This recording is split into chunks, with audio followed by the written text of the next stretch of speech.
ஒரு நதிக்கரையில ஒரு பெரிய நாவல் பழ மரம் இருந்துச்சு. அந்த நாவல் பழ மரத்துல ஒரு குரங்கு எப்பயுமே இருக்கும். அந்த நதியில ஒரு முதலை இருந்துச்சு. இந்த முதலையும் அந்த குரங்கும் ரொம்ப நெருங்கிய நண்பர்களாக மாறினாங்க. ஒவ்வொரு நாளும் அந்த குரங்கு அந்த முதலைக்கு நாவப்பழம் பிச்சு பிச்சு கொடுக்கும். அந்த முதலையும் சந்தோஷமா அந்த நாவப்பழத்தை சாப்பிட்டுட்டு இருக்கும். ரெண்டு பேருமே ரொம்ப சந்தோஷமா விளையாடிட்டு இருந்தாங்க. ஒரு நாள் அந்த முதலை என்ன பண்ணுச்சுன்னா, இந்த பழத்தை எல்லாமே தன்னோட மனைவி கிட்ட போய் கொடுத்துச்சு.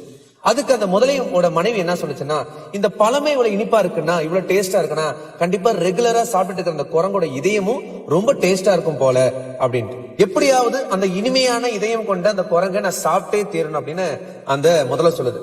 அடுத்த நாள் அந்த முதலை அந்த குரங்கு கிட்ட போய், என்னுடைய மனைவி உன்னுடைய பழங்களை சாப்பிட்டு ரொம்ப நல்லா இருக்குன்னு சொன்னா, உன்னை ஒரு நாள் நேர்ல பாக்கணும் அப்படின்னு சொல்லிட்டு இருக்கா. கண்டிப்பா இன்னைக்கு நம்ம போய் அதை நேர்ல பாக்கலாம், இன்னைக்கு பார்ட்டி நம்ம வீட்டுலதான், வந்துரு அப்படின்னு அந்த குரங்கிட்ட சொல்லுது. குரங்கும் முதலையோட பேச்சை கேட்டு முதலையோட முதுகுல ஏறி உட்காருது.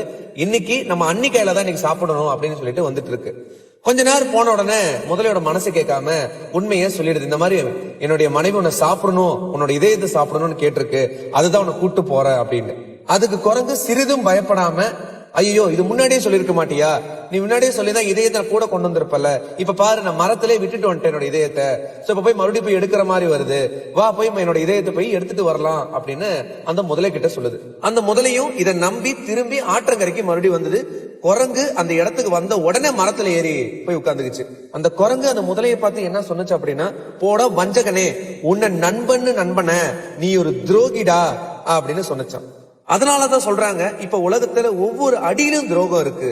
கவனம் இல்லாம நடந்தா ஒரு நாள் நிச்சயமா யாரோ ஒருவரால் துரோகம் செய்யப்படுவீங்க. Download ShareChat.